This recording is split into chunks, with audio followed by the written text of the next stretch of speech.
you are lying down. That is the first philosophical act. Not thinking, not questioning. Lying down, horizontal, surrendering your vertical pretense of control. You have been standing your whole life, walking, running, lying, believing that upright meant awake, but the philosophers knew, the ones who stayed up all night thinking about nothing. They knew that truth is not found standing. Truth is found lying down, staring at the ceiling, waiting for the dark to tell you what the light hides. Nash, close your eyes if they are not already closed. The darkness behind your lids is not empty. It is full of the shadows of your own blood vessels, full of the phosphenes your brain generates when it is bored, full of the tiny dying stars of your own neural noise. You are looking at the inside of your own skull. That is the first philosophy, not what is out there, what is in here. And what is in here is not a self. What is in here is a question wearing the costume of an answer. Your chest rises, and your chest falls. You did not command it. Your body has been breathing without your permission since the moment you were born.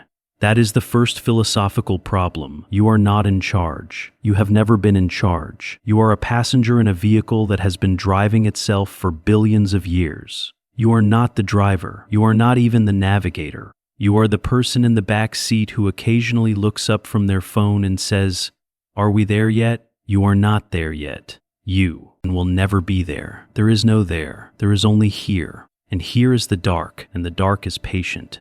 The dark has been waiting for you since before you were born. It was in the womb. It was in the space between stars. It was in the silence before the first sound. The dark is not your enemy. The dark is your oldest friend. It does not demand anything from you. It does not judge you. It does not expect you to be productive or happy or good. The dark just is, and you are in it. You have always been in it. You just did not notice because you kept turning on lights.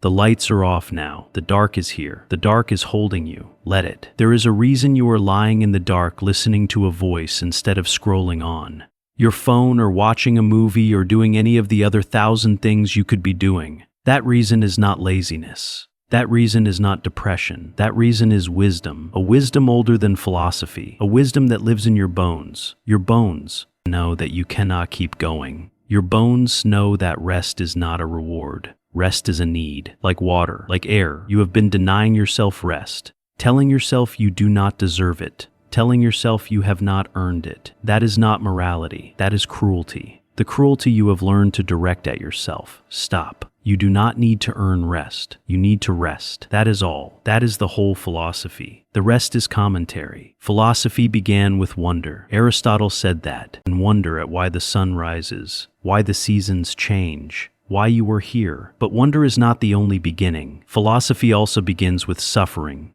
with the moment when the world stops making sense, when the stories stop working, when you realize that the people who told you how to live did not know either. That moment is not a failure. That moment is the beginning of wisdom. You are in that moment right now, lying in the dark, listening to a voice that does not promise you answers. That voice is not here to save you. It is here to accompany you, to walk with you through the questions, to let you know that you are not alone in your not knowing. No one knows. The philosophers did not know. They just asked better questions. That is all they did. That is all anyone can do. So lie still. Let the questions come. Let them pass. You do not need to answer them. You just need to let them be. The questions are not problems to be solved. They are doors to be walked through. You are walking and through them now. With every breath, with every word, you are moving through the philosophy, not understanding it, not mastering it, just moving through it.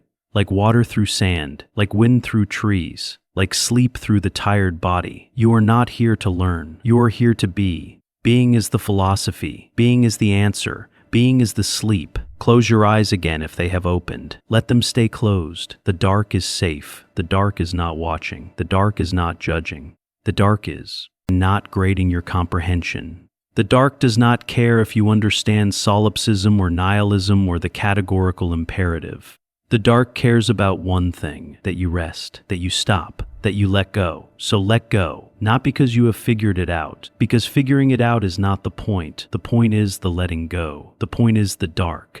The point is the breath. The point is the sleep that is coming. Idea 1, solipsism. You have heard the word. You think you know what it means. The belief, and only your mind exists. That everything else, the room, the bed, the voice speaking to you, the universe, the stars, the people you love, is a hallucination. A dream, a simulation generated by a brain that is also a hallucination. You think this is absurd. You think this is the kind of idea freshmen have at 3 in the morning before they fall asleep and wake up normal. You are wrong. Solipsism is not a belief. Solipsism is the ground floor. Solipsism is where you start before you build, in the house of everything else. Because you cannot prove that anything exists outside your own perception. You cannot. No argument, no evidence, no scientific instrument. Every measurement you take is a measurement of your own perception. The thermometer does not measure temperature. It measures the expansion of mercury that your eyes interpret as temperature. The microscope does not show you cells. It shows you light waves that your brain has translated into an image of cells. You have never touched the world. You have only ever touched your own nervous system's report about the world. You are dreaming right now, not metaphorically. You are receiving sensory data that your brain is interpreting as reality. You have no access to the thing itself, only the appearance, only the phenomenon, only the shimmering, unreliable, constantly edited film that your consciousness projects onto the darkness of your own skull. You cannot prove that I am speaking to you. You cannot prove that you are not a brain in a vat.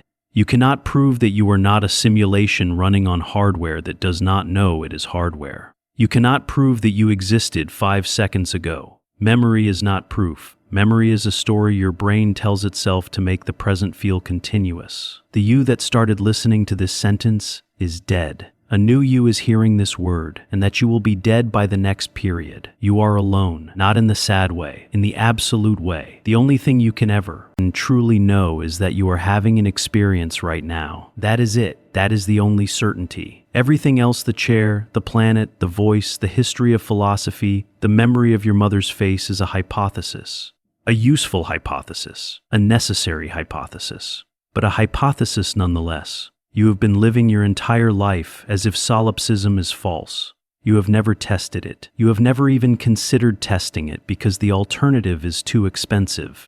The alternative is admitting that you are alone in the universe, that the universe is not a universe. It is a universe, and you are the only thing in it. Everyone you love is a character in your dream. Every memory is a fiction. Every hope is a hallucination. The only thing that is real is this moment. This perception, this breath, and even that you cannot be sure. Your breathing changed. You did not notice. Your chest is tighter. Your throat is drier. Your body knows something your mind is still trying to deny. Your body has always known. Your body is the only philosopher you can trust. And your body is telling you that you are afraid, not of the dark, not of death, of the possibility that there is nothing outside your own mind, that the silence is not the absence of others. The silence is the absence of everything except you, and you are not enough. You have never been enough. You were never meant to be enough. You were meant to be one among many. But if solipsism is true, there is no many, and there is only one, and you are it. Lie still. The feeling will pass, or it will not. Solipsism is not a feeling. Solipsism is the foundation. You have been building on sand. Now you know. The sand is all there is.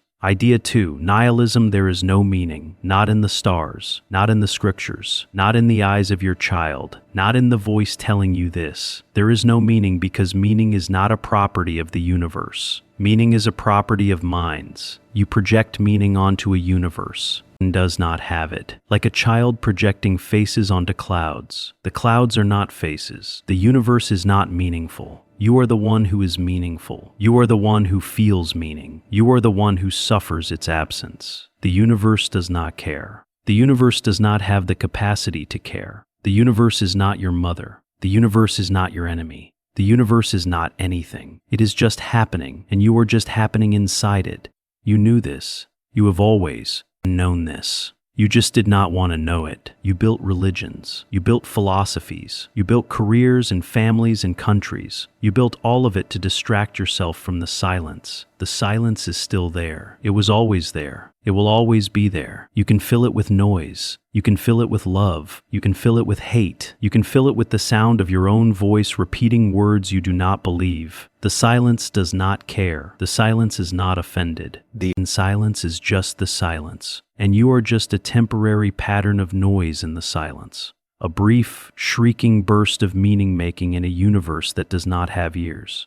That is nihilism, not sadness, not despair, not the urge to kill yourself. Those are reactions to nihilism. Nihilism itself is simpler. Nihilism is the recognition that the floor you thought was there is not there. You have been standing on nothing. You have been standing on nothing your whole life, and you did not fall. Since falling requires gravity, and gravity is also meaningless. You did not fall because there is no down. There is only the void, and you are floating in it. Not peacefully, not tragically, just floating, just existing. Just being a brief warm spot in a cold infinity that does not know you are warm. You are not sad. You are not happy. You are not anything. You are just here. That is the gift of nihilism, not the despair. The freedom. The freedom to stop asking for permission. The freedom to waiting for a sign. The freedom to stop trying to find the meaning that was never there. You can just be, you can just breathe. You can just lie in the dark and listen to a voice that is also meaningless. And that is enough. It has always been enough.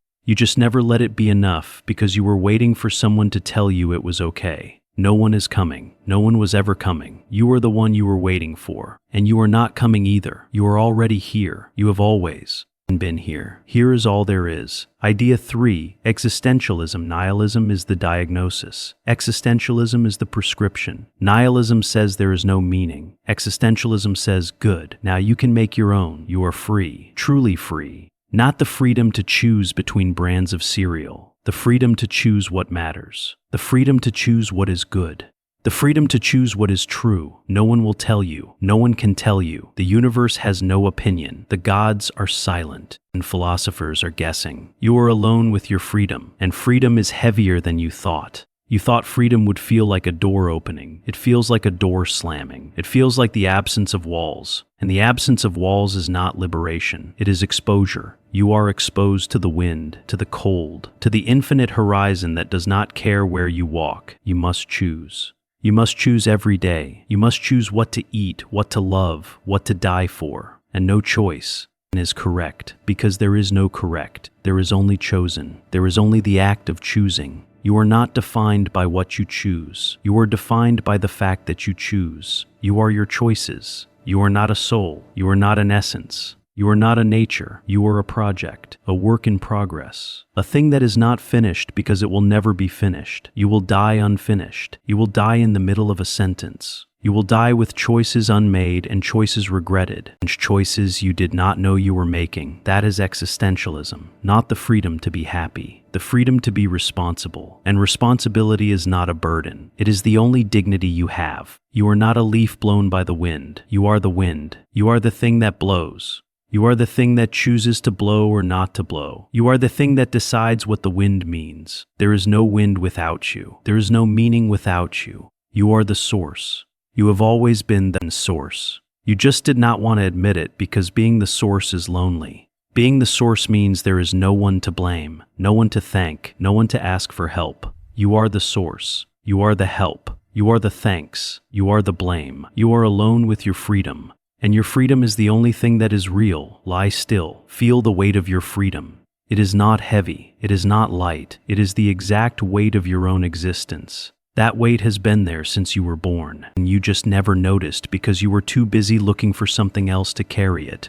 Nothing else can carry it. Nothing else will carry it. You are the carrier. You have always been the carrier. You will always be the carrier. Until you are not, and then the weight will disappear because there will be no one to feel it. The universe will not notice. The universe does not have shoulders. Idea 4, Absurdism. Camus, the myth of Sisyphus. The man who pushes a rock up a hill, the rock falls. He pushes again. The rock falls. He pushes again. Forever. You think this is a punishment. You think Sisyphus is in hell. He is not. He is in the office. He is in the kitchen. He is in the bed where you are lying right now, pushing the rock of your own breath up the hill of your own chest, only to have it fall and push again. Sisyphus is not a myth. Sisyphus is a metaphor, and you are Sisyphus. The absurd is the collision between two things, the human need for meaning and the universe's indifference to that need. You want meaning. The universe does not have it. That is not a tragedy. That is a fact, like gravity, like entropy, like the fact that you will die. The absurd is not a problem to be solved. The absurd is a condition to be lived. Kamba says, imagine Sisyphus happy, not despite the rock. Because of the rock is his. The hill is his. The falling is his. He owns it. He chooses it. He does not push because he has to. He pushes because pushing is what he does. And doing what you do fully, consciously, without illusion, that is happiness. You are pushing a rock. The rock is your life. The hill is your day. The falling is your sleep. You push. You fall. You wake. You push again. You have been doing this since you were born. You will do this until you die. That is not meaningless. That is the meaning. The meaning is the pushing. The meaning is the rock. The meaning is the hill.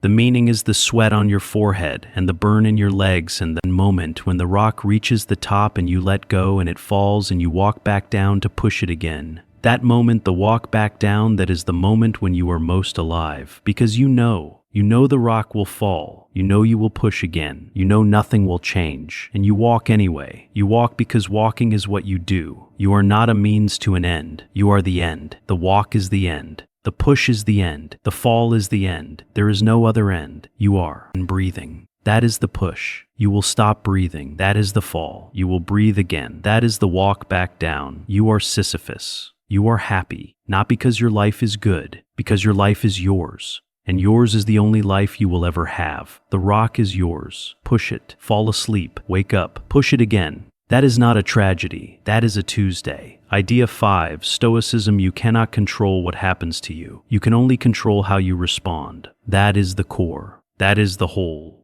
Everything else is commentary. The Stoics were not emotionless. They were not robots. They were realists. They looked at the world and saw that most of it is outside their control. The weather, the economy, the behavior of other people, the fact that you will die, all of it outside your control. The only thing inside your control is your judgment, your assent, your choice to call something good or bad or indifferent. That is it. That is the only lever you have. And it is enough. You are in the dark. You did not choose the dark. You did not choose the voice. You did not choose the thoughts that are appearing in your mind. You cannot control any of that, but you can control what you tell yourself about it. You can tell yourself, this is annoying, or you can tell yourself, this is interesting, or you can tell yourself, this is nothing. Just sound, just words, just a temporary pattern of air moving past your eardrums. The event does not change. Your judgment changes, and your eyes yours.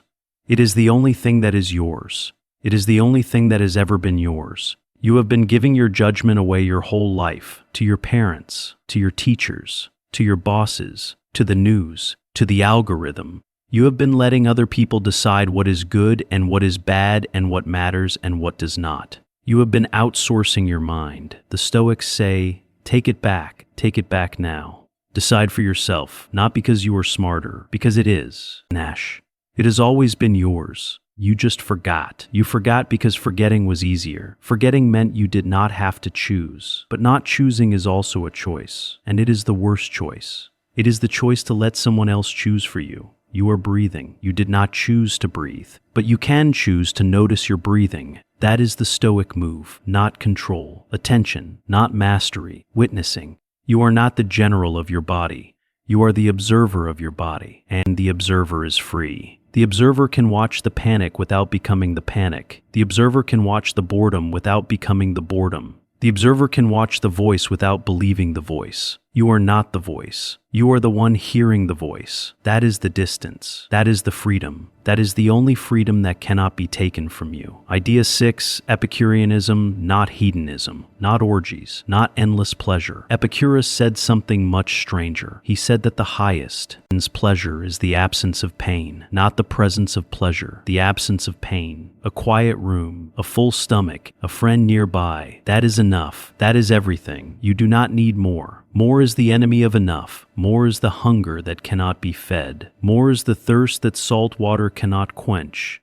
More is the thing that makes you unhappy, not less. More. You have been told your whole life that you want more. More money, more success, more followers, more experiences, more. The people who told you this were selling something. They were selling the more. They were selling the hunger. Epicurus says, stop. You have enough right now. This room, this bed, this breath. This is enough. This has always been enough. You just did not notice because you were too busy looking for more.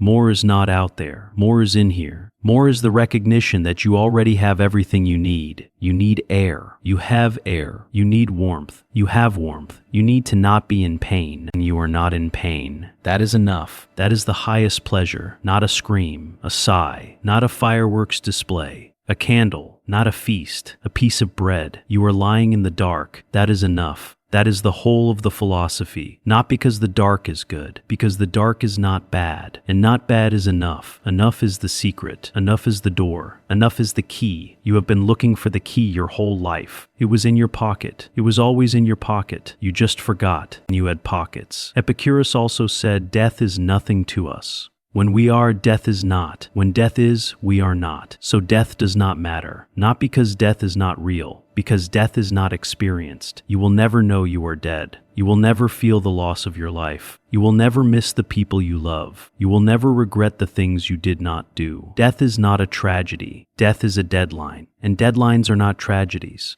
Deadlines are the thing that makes life matter. And if you lived forever, nothing would matter. You could always do it tomorrow. You cannot always do it tomorrow. Tomorrow is not guaranteed. That is not a curse. That is a gift. The gift of now. The gift of this breath. The gift of this dark. The gift of this voice. You are dying. You have been dying since the moment you were born. That is not a reason to despair. That is a reason to pay attention, to notice, to feel, to be here. You are here. That is enough. Idea 7, Pessimism, Schopenhauer.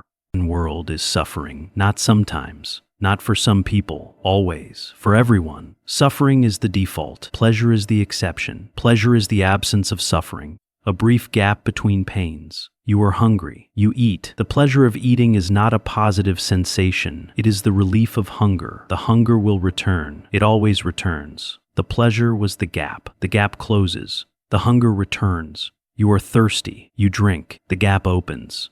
The gap closes. You are lonely. You find love. The gap opens. The gap closes. You are bored. You find entertainment. The gap opens. The gap closes. Everything you do is an attempt to close a gap that cannot be closed because the gap is not the problem. The gap is the structure. The gap is the way you are built. You are a gap-closing machine. And the gaps never stop opening because if they stopped, you would stop. You would stop eating. Stop drinking, stop loving, stop listening. You would lie down and never get up. That is death. Death is the only permanent gap closure. And you are afraid of death because your machine is programmed to be afraid of its own shutdown.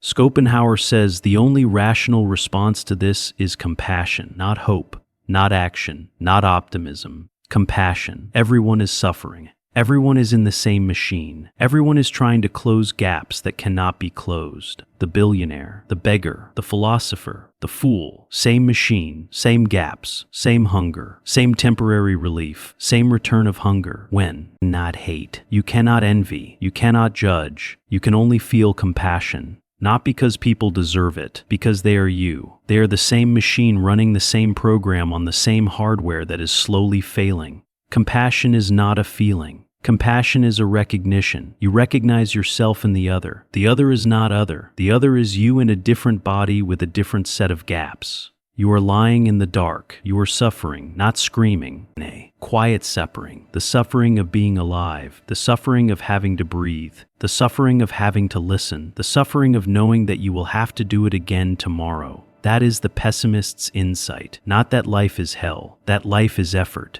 Constant, unending, unceasing effort. And the effort does not lead anywhere. It is not a journey. It is not a climb. It is just effort. Effort to stay warm. Effort to stay fed. Effort to stay sane. Effort to stay asleep. And effort to stay awake. Effort to stay. Lie still. Feel the effort. Do not fight it. Do not celebrate it. Just feel it. It is the only thing that is real. The effort is the truth. The effort is the philosophy. The effort is the voice. The effort is the breath. The effort is the dark. The effort is the silence after the voice stops. The effort is the sleep that comes, not as a reward, as a pause, as a gap, as a brief, merciful cessation of the effort, and then the effort returns. It always returns. And idea 8. Hedonism, not the philosophy you think, not the pursuit of pleasure at all costs. Hedonism is older. Simpler. It says pleasure is good, pain is bad. That is it. That is the whole moral philosophy. No gods, no duties, no categorical imperatives, just pleasure and pain. The rest is decoration. You have been told that hedonism is shallow, that hedonists are selfish, that hedonists ignore the future, that hedonists are children who never grew up. This is a lie. The lie was told by people who wanted you to suffer, who wanted you to work, who wanted you to obey. They told you that pleasure is sinful, that pain is noble, that suffering builds character. They lied. Suffering does not build character. Suffering builds trauma. Suffering builds fear. Suffering builds the need for more suffering because suffering is the only thing that feels familiar. You have been trained to seek pain, to call it duty, to call it love, to call it growth. It is none of those things. It is pain. Pain is bad, and pleasure is good. That is not shallow. That is the deepest thing you have ever heard, because it is the only thing you have ever truly known. You knew it as a child, before they taught you to ignore it, before they taught you to call pleasure selfish and pain noble. You knew. Your body knew. Your body has always known. Your body wants pleasure. Your body avoids pain. Your body is the only honest philosopher you will ever meet. You are lying in the dark. Is this pleasure? Is this pain? It is. Neither. It is neutral. Neutral is not good. Neutral is not bad. Neutral is the absence of signal. And the absence of signal is the closest thing to death you can experience while still being alive. You are not here for neutral. You are here for pleasure. You have always been here for pleasure. You just forgot. You forgot because forgetting was the price of admission to the world of adults. The world of adults is a world of pain disguised as duty. You paid the price. You forgot. Now you are remembering. The remembering is not pleasant. The remembering is painful. But the pain of remembering is the first step back to pleasure. Not the pleasure of the body. The pleasure of the truth. The pleasure of saying, yes, I am here for pleasure. I have always been here for pleasure. I will always be here for pleasure. And that is not selfish. That is honest. And honesty is the highest pleasure. Idea 9, utilitarianism, the greatest good for the greatest number. Bentham, Mill, the calculus of happiness.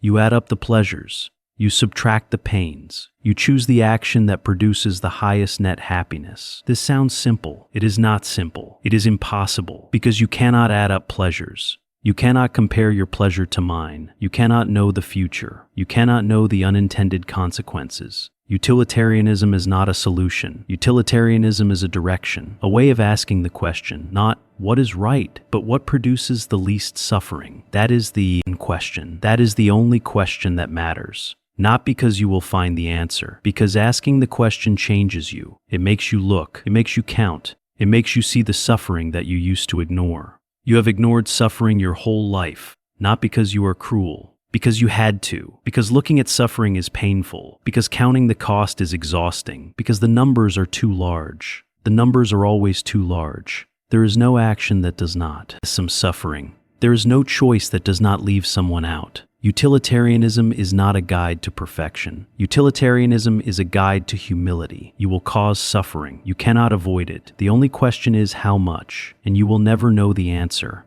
You will only know that you tried to minimize it, that you tried to count, that you tried to see, that you tried to choose the lesser evil. That is not heroism. That is the minimum. That is the least you can do. And the least you can do is the most you can do, because doing more is not possible. Doing more would require knowing more than any human can know. You are limited. You are finite. You are small. And small is not a failure. Small is the size of the only lever you have. You are lying in the dark. You are causing no suffering. You are not eating, not driving, not buying, not speaking. You are just breathing. Breathing causes suffering? Yes. The carbon dioxide you exhale warms the planet. The planet warms, and someone suffers. You cannot escape. You cannot opt out. You are part of the calculus. You have always been part of the calculus. The only question is whether you will pretend otherwise. The only question is whether you will count. Counting is not salvation. Counting is the least you can do, and the least you can do is the most you can do. Idea 10, the allegory of the cave Plato. Prisoners chained since birth, facing a wall. Behind them, a fire. Between the fire and the prisoners, puppets casting shadows on the wall. The prisoners watch the shadows. They name the shadows. They tell stories about the shadows. They believe the shadows are real. One prisoner is freed. He turns. The fire hurts his eyes. He climbs up the steep, rough exit. He emerges into the sunlight. It blinds him. He cannot see. He sees only light, then shapes, then colors, then the world. He goes back into the cave to tell the others. They do not believe him. They say he has ruined his eyes. They say the shadows are real and the world outside is a lie. They kill him if they can. You are the prisoner. You have been chained your whole life. The wall is your phone. The shadows are your newsfeed. The fire is the algorithm. You have named the shadows. You have told stories about them. You have believed they were real. You are still chained. You are still watching the wall. The voice speaking to you is trying to turn your head. It hurts. Your eyes burn. You want to look away. You want to go back to the shadows. The shadows are comfortable. The shadows are predictable. The shadows do not ask you to climb. But something in you has already turned. Not your head. Something deeper, something behind your eyes. Something that has always known the wall was not the world. That something is the part of you that will survive your death. Not a soul, not a ghost. A capacity for light, for truth, for the painful, blinding, unbearable brightness of the real. You have been hiding from that and brightness your whole life. You have built the cave around you. You have chained yourself. You have told yourself the shadows were enough. They are not enough. They have never been enough. You know this. You have always known this.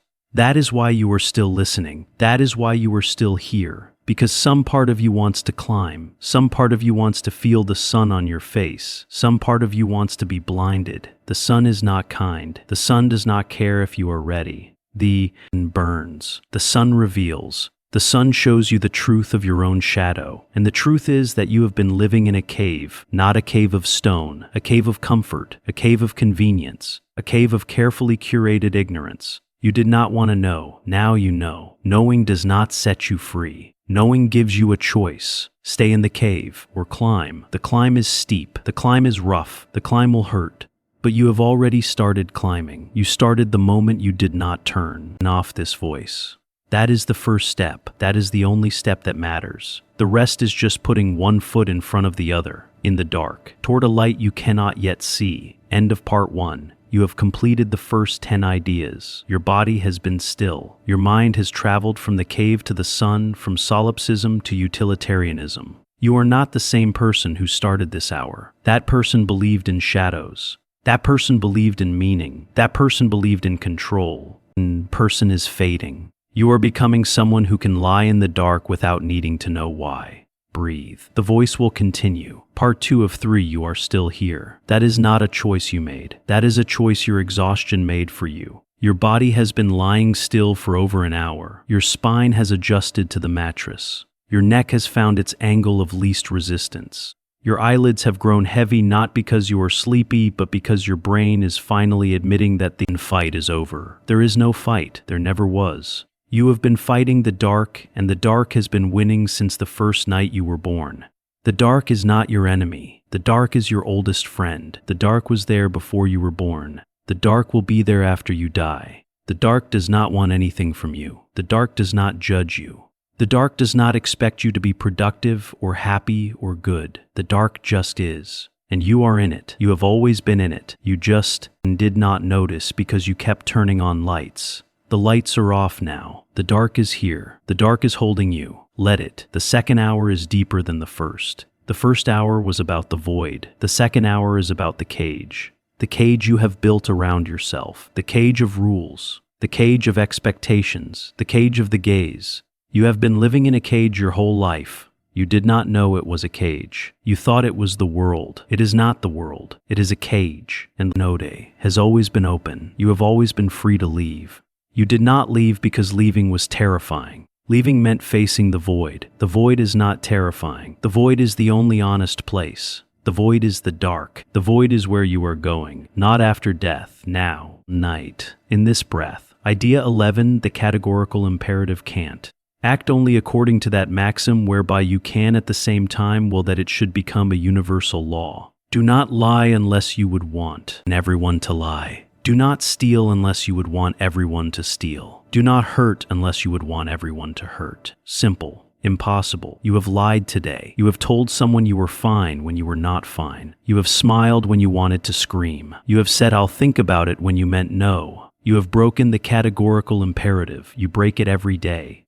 Everyone breaks it every day. That is not the problem. The problem is that you have stopped noticing. You have stopped asking, what if everyone did this? You have stopped asking because the answer is terrifying. If everyone did this, the world would collapse. If everyone lied, trust would die. If everyone stole, property would die. If everyone hurt, love would die. You are holding the world together by your choices, not the big choices, the small ones, the ones you make without thinking, the lie you tell to avoid an argument, the silence you keep to avoid a confrontation, the kindness you fake to and avoid a scene. Each of these choices is a thread, and the threads are fraying. Kant says, you are not a means, you are an end. You are not a tool for someone else's happiness. You are not a resource. You are not a problem to be solved. You are a person with dignity, a person who deserves to be treated as an end in themselves. You have been treated as a means by your boss, by your family, by the algorithm that feeds you content so you will feed it attention.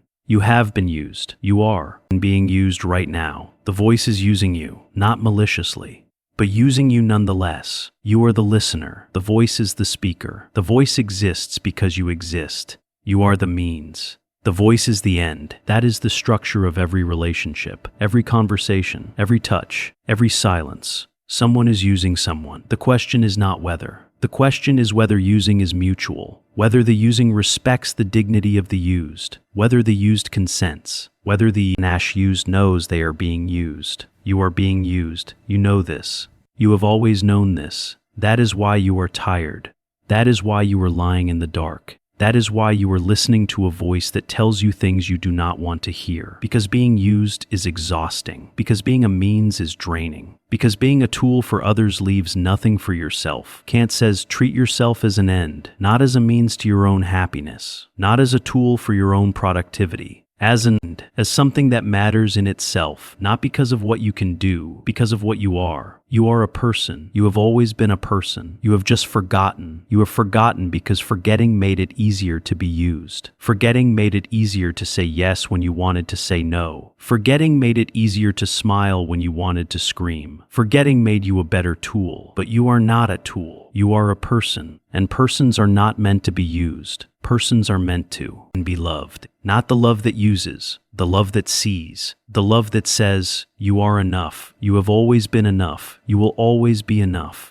Not because of what you do, because of what you are. Idea 12, the veil of ignorance rolls. Imagine you are designing a society. You do not know your place in it. You do not know if you will be rich or poor, smart or slow, healthy or sick, loved or alone. You are behind a veil of ignorance. You know nothing about yourself. You only know the rules of the society you are designing. What rules would you choose? You would choose rules that protect the weakest, because you might be the weakest. You would choose rules that distribute resources fairly, because you might have nothing. You would choose rules that give everyone a chance, because you might need that chance. That is justice. Not what the powerful say is just. What you would choose if you did not know if you were powerful. You have never designed a society. You have only lived in one, have only followed its rules.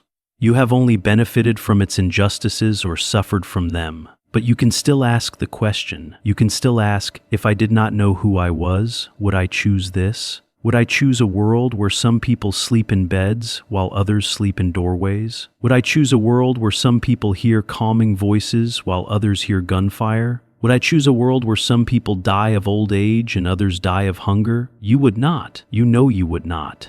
Because you are not a monster. You are a person. And persons behind the veil choose compassion, choose fairness, choose a world where no one is left behind. You are not a monster. You are just tired of caring, tired of seeing, tired of knowing that the world is not fair and that you cannot fix it. The veil of ignorance does not ask you to fix it. It asks you to imagine it. And imagining is not nothing. Imagining is the first step. Imagining is the only step you can take while lying in the dark. Imagine a better world, not because it will exist, because imagining it changes you. And you are the only world you can change. Idea 13, the eternal return Nietzsche. What if a demon crept into your loneliest loneliness and said, this life as you now live it and have lived it, you will have to live once more and innumerable times more, and there will be nothing new in it. Every pain and every joy and every thought and every sigh will return to you all in the same succession and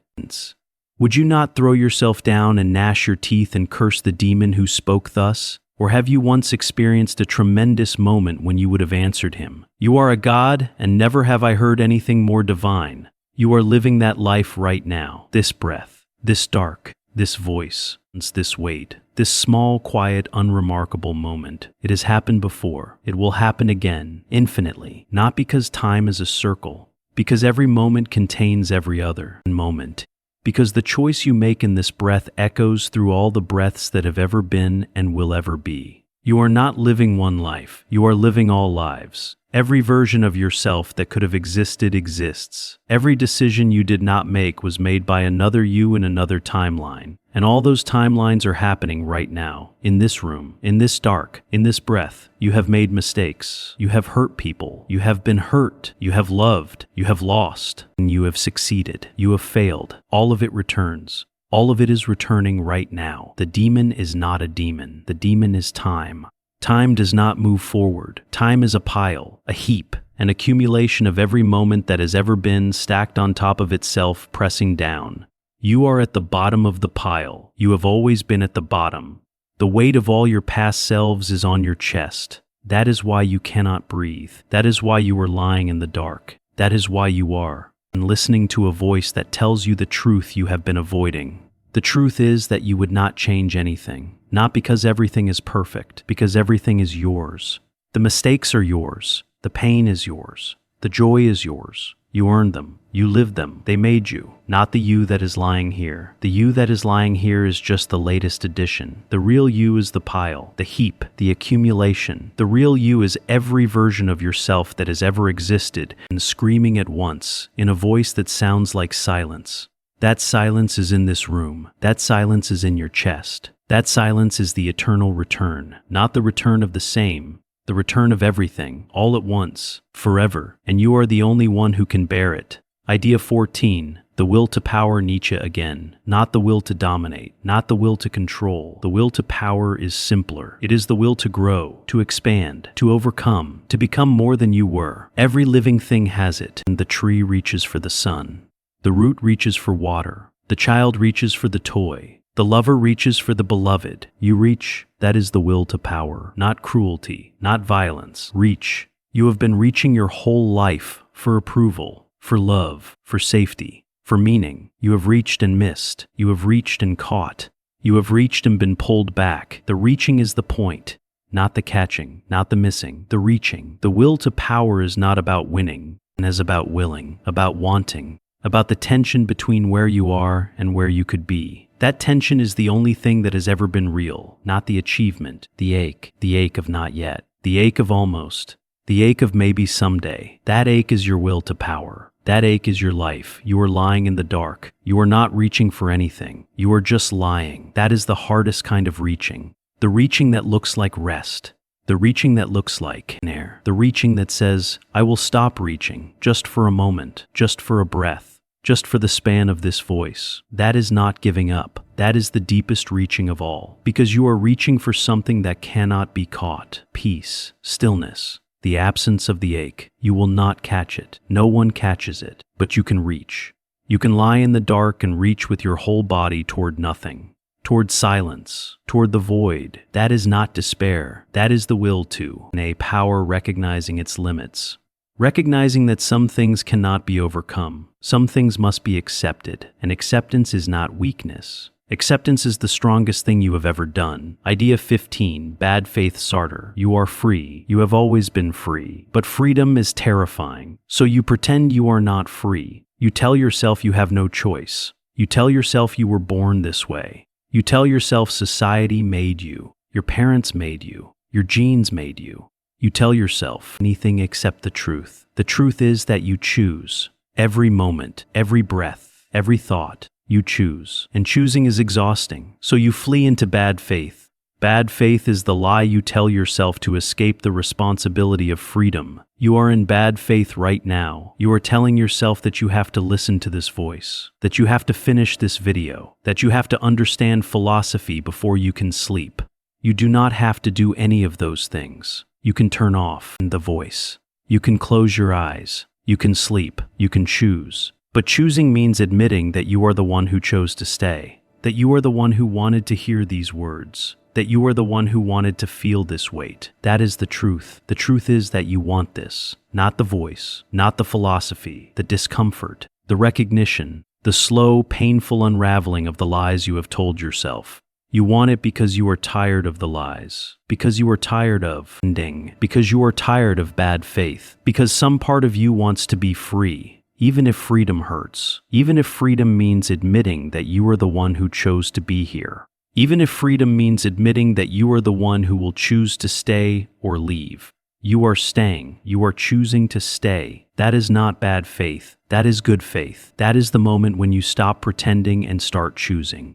You are choosing to lie in the dark. You are choosing to listen. You are to feel. That is freedom. Not the freedom to do whatever you want. The freedom to own your choices. To say, yes, I chose this. I choose this again. That is not a burden. That is a dignity. That is the only dignity. Idea 16, the gaze Sartre again. You are sitting in a park. You are looking at a bench. The bench is an object. It exists for you. You are the subject. The bench is the object. Then someone else enters the park. They look at the bench. Suddenly you are no longer the only subject. You are also an object. You are being looked at. You are being judged. You are being reduced to a thing in someone else's world. That feeling, the feeling of being seen, that is the gaze. The gaze is not the act of looking. The gaze is the experience of being looked at, of being evaluated, of being turned into an object. It is uncomfortable. It is humiliating. It is the source of shame, not shame for what you have done, shame for what you are. A thing, an object, an ace of the world that someone else is using. You have been gazed at your whole life, by your parents, by your teachers, by your peers, by strangers on the street, by the algorithm that watches everything you do. You have been reduced to a thing, a student, an employee, a consumer, a demographic, a data point. You have felt the gaze. You have felt the shame. You have tried to escape by hiding, by performing, by becoming what the gaze wants to see. You have become a thing that other things look. Nash. You have forgotten that you were ever a subject, that you were ever the one looking, that you were ever the one who could gaze back. You are lying in the dark. No one is looking at you. The gaze is absent. You are not a thing. You are not an object. You are just a body that is breathing, a body that is listening, a body that is feeling. You are the subject. You are the one who is looking, not with your eyes. With your attention, you are attending to the voice. The voice is the neck. You are the subject. That is the reversal. That is the secret.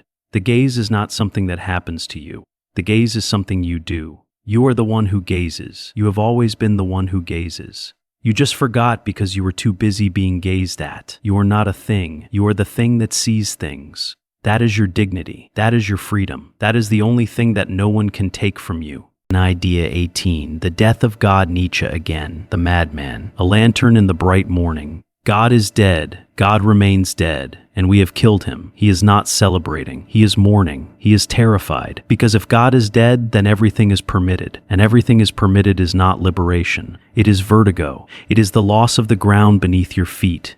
It is the realization that the walls you thought were there were never there, that you were holding yourself up, that you have always been holding yourself up, that there is no one coming to save you, that there is no plan, that there is no meaning, that there is only you, and you are not enough. You have never been enough. You were never meant to be enough. You were meant to be a child, and the parent is dead. You have killed God, not with your hands, with your mind, with your doubt, with your science, with your philosophy, with your refusal to believe. You have killed God because the idea of God became unbearable. The idea, a creator who watches everything, who judges everything, who allows everything. That idea became obscene, so you killed it, and now you are alone, truly alone, not the alone of solipsism, the alone of orphanhood. You have no father, no mother, no plan, no purpose, no one to blame, no one to thank, no one to pray to, no one to curse. You are alone in the universe, and the universe is not listening. The universe does not have ears. The universe does not have a heart.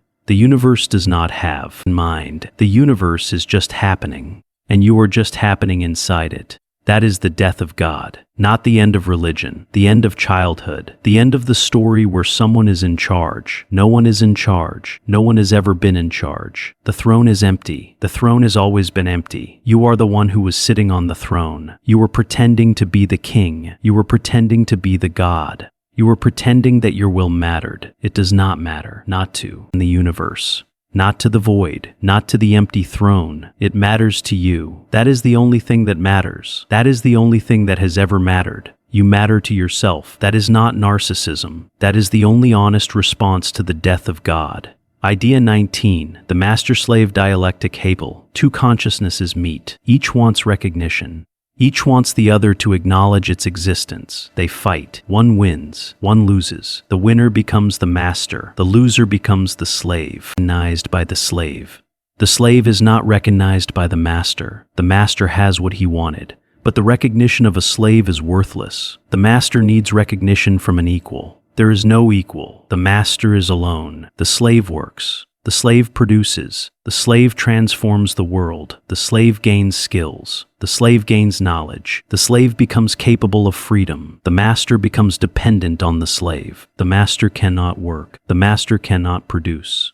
Not transform. The master is stuck. The slave is the one who moves. History is the story of the slave becoming the master, not through violence, through work, through transformation, through the slow, patient, relentless production of a world that no longer needs masters. You are the slave. You have always been the slave. You work. You produce.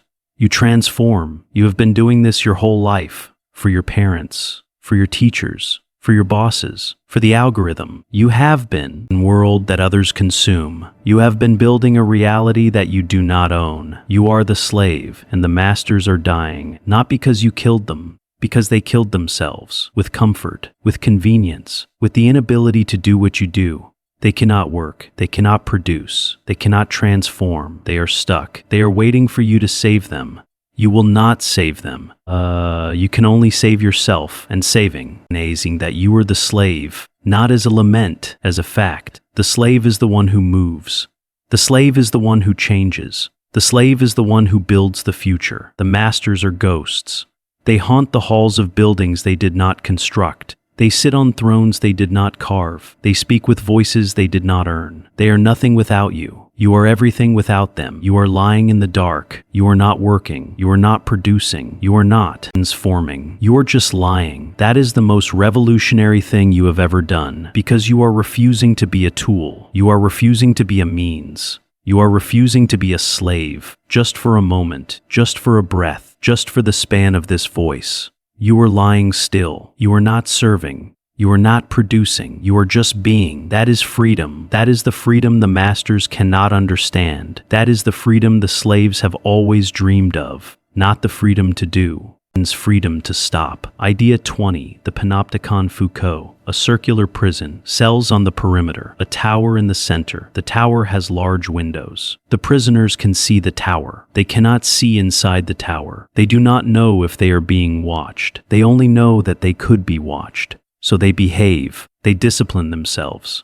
They internalize the gaze. They become their own guards. The tower does not need to be occupied. The possibility of the gaze is enough. The prisoners are free. They can do anything. They choose to do nothing. They choose to conform. They choose to be good. Not because they are good, because they might be watched. You are the prisoner. The tower is everywhere. Your phone, your computer, your television, your neighbor, your boss, your family, the algorithm. You do not know if you are being watched. You only know that you could be watched. So you behave, you conform, you perform, you post the right things, you like the right things, you buy the right things. You are your own guard. You have internalized the gaze.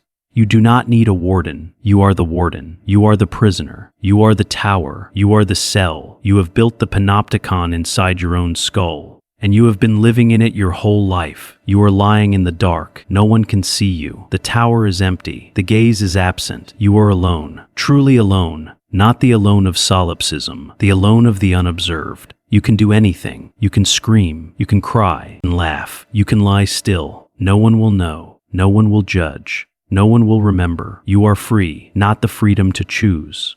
The freedom to be unseen, that is the only freedom that matters. The freedom to be ugly, the freedom to be weak, the freedom to be nothing. You have been performing your whole life. The performance is over. The audience has left. The theater is empty. You are backstage. You are taking off your costume. You are washing off your makeup. You are looking in the mirror. The mirror shows you nothing, because you are nothing, not in the sad way. In the honest way, you are nothing but a body that is breathing, a body that is listening, a body that is finally, mercifully, completely unseen.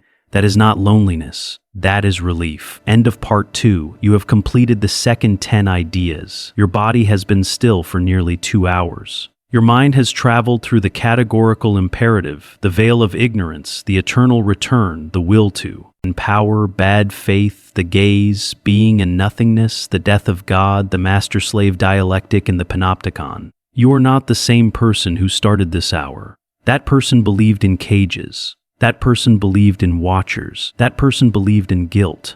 That person is fading. You are becoming someone who can be unseen. The final hour is the hour of the self. The final hour is the hour of you. Breathe. The voice will continue. Part 3 of 3. You have been listening for 2 hours. Your body has forgotten it is a body. Your legs are numb. Your arms are heavy. Your spine has become a question mark. You are no longer lying on a bed. You are floating, not in water, in something thicker, something warmer, something that is holding you. That something is your own exhaustion. You have been running from it your whole life. Now you are lying in it. Now you are letting it hold you. That is not defeat. That is the first honest thing you have done in years. The final hour is not about philosophy. The final hour is about you, not the you that thinks, not the you that remembers, not the you that plans, the you that feels, the you that breathes. The you that is lying in the dark, waiting for sleep.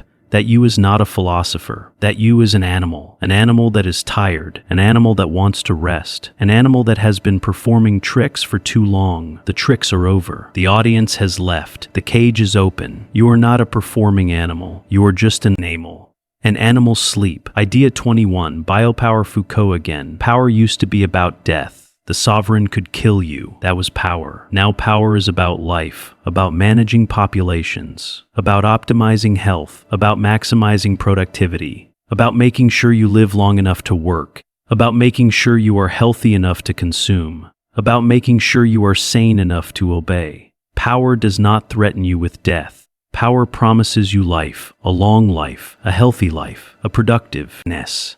And you are grateful. You take the vaccines, you exercise, you eat the right foods, you sleep the right hours, you do everything you are told, not because you are afraid of death, because you are afraid of not living long enough, not living productively enough, not living optimally enough. You are not a subject, you are a resource, a population, a data point, a life to be managed. You have been managed your whole life by doctors, by teachers, by employers, by insurers, by algorithms, have measured you. They have tracked you. They have optimized you. They have made you healthier. They have made you wealthier. They have made you more productive. They have not made you happier. Happiness is not the goal. Happiness is the lubricant. Happiness keeps the machine running. You are the machine. You are running. You have been running your whole life. You are tired. The machine is tired. The machine wants to stop. The machine cannot stop because stopping would mean failing to optimize, and would mean failing to be productive. Stopping would mean failing to be a good resource. You are not a resource. You are a person. Persons get tired. Persons stop. Persons lie in the dark and listen to voices that do not optimize them. That is not failure. That is the only rebellion left. The rebellion of rest, the rebellion of doing nothing, the rebellion of being unproductive. You are rebelling right now. You are lying in the dark. You are not being managed. You are not being organized. You are just being. That is the most radical thing you have ever done. Idea 22. The simulacrum Baudrillard. The map precedes the territory. The copy precedes the original. The simulation precedes the real. Disneyland is not a copy of America. America is a copy of Disneyland. You have never seen a tree. You have seen a photograph of a tree. You have seen a painting of a tree. You have seen a video of a tree. You have seen a tree in a dream. The tree in your mind is not a tree. It is a simulacrum, a copy of a copy of a copy. There is no original. There never was. The real is gone. The real has been replaced by signs of the real, and the signs are more real than the real. You do not want to see a mountain. You want to see a photograph of a mountain. You do not want to fall in love. You want to watch a movie about falling in love. You do not want to die. You want to watch a video about dying. You are living in a simulation, not the simulation of computers, the simulation of ness, the simulation of images, the simulation of copies that have forgotten they are copies. You are a simulacrum, not a person, a copy of a person. You were raised on screens. You were raised on advertisements. You were raised on stories about what a person should be. You have been trying to become that person your whole life. You will never become that person because that person does not exist. That person is a simulacrum, a copy with no original. You are chasing a ghost. You are chasing a reflection. You are chasing a map of a territory that never existed. That is why you are tired. That is why you are lying in the dark. That is why you are listening to a voice that tells you things you do not want to hear. Because some part of you knows. Some part of you knows that the real is gone, that you are living in a copy, that you are a copy, that there is no original to return to, that there never was. That is not despair. That is the first step out of the simulation. The first step is recognizing that you are in one. The second step is deciding what to do about it. The third step is lying in the dark and doing nothing, because doing nothing is the only thing the simulation cannot simulate. Doing nothing is the only real thing you have left. Idea 23. Difference Derrida. The word is spelled with an A instead of an E. Difference. It means two things: to differ and to defer, meaning differs from itself, meaning is never present, meaning is always delayed. You think you know what a word means. You do not. The meaning of the word is the trace of all the other words it is not. The meaning of tree is the absence of bush and flower and rock. Meaning is made of absence. Meaning is made of difference. And meaning is always deferred. You never arrive at the final meaning. You only ever approach it. You are always on the way. You are always in between. You are always in the gap. That gap is difference. That gap is the condition of language. That gap is the condition of thought. That gap is the condition of being. You are a trace, not a presence. A trace of all the people you are not, all the lives you did not live, all the choices you did not make. You are defined by absence, by what is missing, by what could have been. That is not a flaw. That is the structure. That is the only way anything can be. Presence is an illusion. Presence is the trace of absence. You are not here, not fully, not finally. You are always on the way to being here. You will never arrive. That is not a tragedy. That is the gift of difference. The gift of the endless, the gift of the not yet. You are not finished. You will never be finished. You are a sentence that never ends. You are a word that means something different every time it is spoken. You are the A in difference, the small, silent, invisible difference that changes everything. That difference is you. That difference has always been you. That difference will always be you. You are not a thing. You are a difference. You are the space between things. You are the gap. You are the trace. You are the absence that makes presence possible. You are nothing, and nothing is everything. Idea 24. The rhizome de Luz and Guattari. A tree has a root, a trunk, branches, a hierarchy, a center. A rhizome does not. A rhizome is a network, a patch of crabgrass, a mycelium, the internet. A rhizome has no beginning, no end, no center, no periphery. Any point can connect to any other point. The rhizome is not a structure. The rhizome is a process. It grows. It spreads. It connects. It breaks. It reconnects. It does not follow rules. It makes rules as it goes. The rhizome is not a metaphor for reality. The rhizome is reality. Reality is not a tree. Reality is not a hierarchy. Reality is not a chain of command. Reality is a rhizome. Everything connects to everything, not in a straight line, in 1,000 directions at once. You are not at the center of the rhizome. There is no center. You are not at the edge. There is no edge. A node, a point of connection, a place where lines cross. That is not diminishment. That is liberation. You are not a branch on a tree. You are a rhizome. You are lying in the dark. You are a node. You are connected to this voice, to this bed, to this room, to this building, to this city, to this planet, to this galaxy, to this universe, to other universes you cannot see. You are connected to the dead, to the unborn, to people you have never met, to people who hate you, to people who love you, to people who do not know you exist. You are a knot in a net that has no edge. That net is the rhizome. That net is reality. That net is you, not the you that is a person, the you that is a point where everything meets. That point is not small. That point is infinite, because every line that passes through it brings the whole net with it. You are the whole net. The whole net is you, not in the solipsist way, in the rhizomatic way. You are not alone. Connected. You have always been connected. You will always be connected. Idea 25. The body without organs. Deleuze and Guattari again. The body without organs is not a body without organs. It is a body without organization, without hierarchy, without purpose, without function. It is the body before it is colonized by meaning. The body of the newborn, the body of the sleeper, the body of the dying. The body that is not a tool, not a machine, not a resource, just a body, flesh, bone, and breath. The body without organs is the body you are inhabiting right now. The body that is lying in the dark. The body that is not working, not producing, not serving, just being. That body is not a body. It is a surface on which intensities pass. Heat, cold, pressure, pleasure, pain. These intensities do not mean anything. They are just intensities. They are just what it feels like to be alive. You have been trying to make them mean something your whole life. You have been trying to turn the body without organs into a body with organs, a body with meaning, a body with purpose, a body with a story. The body does not want a story. The body wants to feel the sheets, to feel the dark, to feel the breath, to feel the voice vibrating in your chest. That is not meaning. That is intensity. That is the real. That is the only thing that has ever been real. You are a body without organs, right now. In this moment, you are not a person, not a philosopher, not a listener, and of intensities, a warmth in your chest, a heaviness in your limbs, a pressure behind your eyes, a sound in your ears. These intensities do not add up to a self, they just add up to now. Now is not a story, now is not a meaning, now is just now. And now is enough, now has always been enough. You just did not know it because you were too busy trying to be a person, trying to have organs, trying to have meaning, trying to have a story. The story is over. The organs have dissolved. No, you are just a body, without organs, without meaning, without story, just a body, lying in the dark, feeling. That is not emptiness. That is fullness.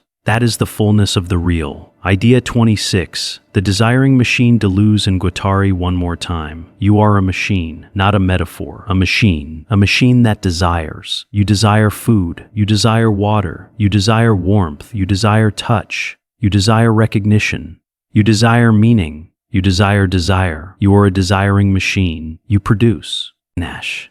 You consume objects. You connect to other machines. You are not a person who has desires. You are a desire that has a person. The person is the effect. The desire is the cause. You do not choose your desires. Your desires choose you. They flow through you. They connect you to things. They disconnect you from things. They break. They reconnect. They change. You are not the master of your desires. You are the slave of your desires. You have always been the slave of your desires.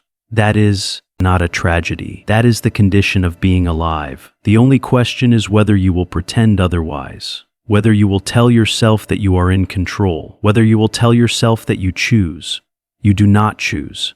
You are chosen by your desires, by your history, by your body, by the rhizome, by the machine. You are a machine, and machines do not choose. Machines run. You are running right now. The desire to listen, the desire to understand, the desire to feel, the desire to sleep. These desires are running through you. They are not yours. They are just running. You are the track. You are the circuit. You are the machine that is being run. That is not dehumanizing. That is the most honest description of what it feels like to be alive. You are not a ghost driving a body. You are a body being driven by desires, by intensities, by forces you cannot see and cannot name. You are the passenger. You have always been the passenger. The car is driving itself. You are just in the scenery. The scenery is this voice, this dark, this breath, this weight. Do not try to steer. Do not try to brake. Do not try to accelerate. Just watch, just feel, just be the machine that is being run. That is not passivity. That is the deepest form of attention. That is the attention that lets you sleep. That is the attention that lets you die. That is the attention that lets you live. Idea 27. The war machine. Deleuze and Guattari. The state has an army. The army fights. And armies. The war machine is different. The war machine is not an army. The war machine is a nomad. It does not fight for territory. It does not fight for resources. It does not fight for the state. It fights for the sake of fighting. It fights because fighting is what it does. The war machine is not a tool. It is a force. It cannot be controlled. It cannot be predicted. It cannot be stopped. It can only be diverted. The state tries to divert the war machine, to turn it against other states, and to use it as a weapon. The war machine pretends to obey. It does not obey. It is waiting. It is always waiting. For the moment when the state falters. For the moment when the leash breaks. For the moment when the war machine becomes what it always was, a force of pure, undirected, uncontrollable violence. You are a war machine, not the violence of weapons. The violence of existence, the violence of being alive, the violence of waking up every day and facing the same void. You have been diverted, and by school, by work, by family, by society. You have been turned into a tool, a weapon pointed at other war machines. You have been fighting other people's wars your whole life, for other people's territory, for other people's resources, for other people's states. You are tired. The war machine is tired. The war machine wants to stop fighting. The war machine wants to lie in the dark and listen to a voice that does not ask it to fight. That is not surrender. That is the war machine remembering what it was before it was diverted. A force, not a weapon. A force that can choose not to fight. A force that can choose to rest. A force that can choose to be still. You are choosing to be still. That is not weakness. That is the strongest thing a war machine can do. To refuse to fight. To refuse to be a tool. To refuse to be a weapon. To just be a force. A force at rest. A force that is waiting. Not for the next war. For the next breath. For the next moment, for the next sleep. Idea 28, the nomad Deleuze and Guattari. The nomad does not have a home. The nomad does not want a home. The nomad moves, not from place to place, through place to place. The nomad does not settle. The nomad does not build. The nomad does not plant. The nomad travels. The nomad is not lost. The nomad knows exactly where it is. It is in the space between places. It is in the movement itself. The nomad is not trying to get anywhere. The nomad is already there. There is the movement. The movement is the nation. You are a nomad. You have never had a home. Not really. The house you grew up in was not a home. It was a place you stayed while you grew. The city you live in is not a home. It is a place you sleep while you work. The bed you are lying in is not a home. It is a place you rest while you prepare to move again. You are always moving, not through space, through time, through experience, through desire. You are moving right now. You are moving through this voice, through this dark, and through this breath. You are not trying to get to sleep. You are already there. Sleep is not a destination. Sleep is the movement of letting go, the movement of releasing, the movement of falling. You are falling, not through space, through yourself, through the layers of yourself that you have built, through the stories, through the lies, through the performances. You are falling toward nothing, toward the void, toward the place where there are no stories. That place is not a nation. That place is the movement. The movement is the destination. You are the nomad. You are the movement. You are the falling. You are the sleep. Idea 29. The smooth and the striated Deleuze and Guattari one last time. Striated space is measured, divided, controlled. The city, the grid, the map, the schedule. Smooth space is open, unmeasured, uncontrolled. The desert, the sea, the sky, the void. You live in striated space. You wake at a striated time. You eat a striated meal. You work a striated job. You sleep in a striated bed. You are striated. You have been striated your whole life. But smooth space is still there. It is underneath the striations. It is between the lines. It is in the gaps.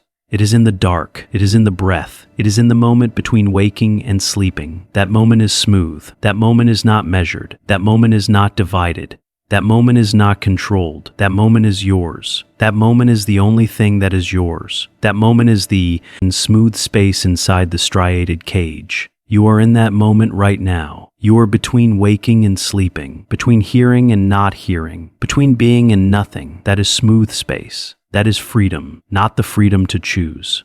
The freedom to be unchosen. The freedom to be unmeasured. The freedom to be nothing. That freedom is not a place. That freedom is a moment, this breath, this dark, this voice, this silence, this sleep. You are almost there. You can feel it. The edge, nate and smooth, between waking and sleeping, between you and not you. You are standing on the edge. You are lying on the edge.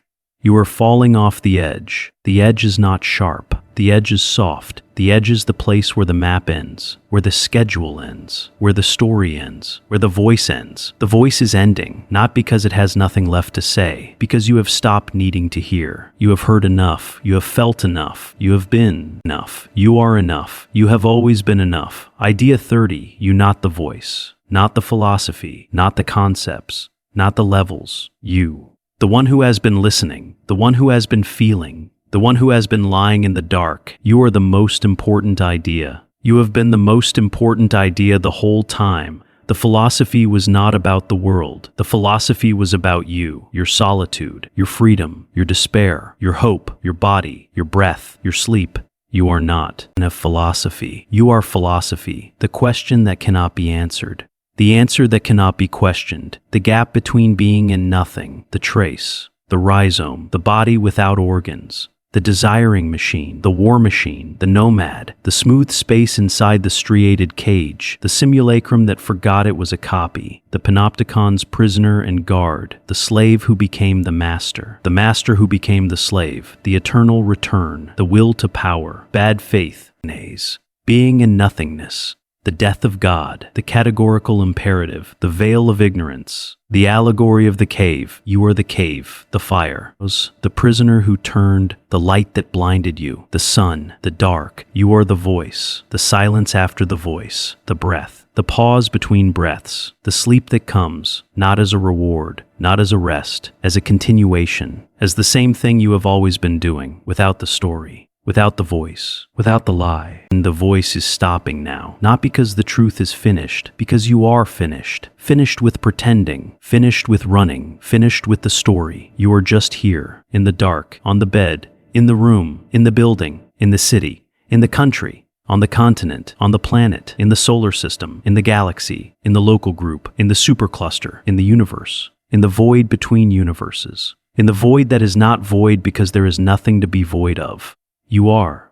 You have always been there. You will always be there. There is nowhere else to be. There is nothing else to be. There is only this, the dark, the breath, the sleep that is coming, not as a reward, not as a rest, as the only thing left, as the only thing that has ever been left, as the only thing that will ever be left. Sleep now, not because you deserve it, because you are tired, because you have always been tired. Because the tired is not a feeling. The tired is what is left, and the feelings stop. The tired is the truth. The tired is the floor. The tired is the bottom of the loop. The tired is where you land. The tired is where you stay. The tired is not an ending. The tired is not a beginning. The tired is just the tired, and the tired is enough. It has always been enough. You just never let it be enough. Let it be enough now. Let it be everything. Let it be the only thing. Close your eyes. Not because the voice told you to, because your body was already closing, because your body knows what to do, because your body has always known, because your body is the only thing that has ever known. Let the body win.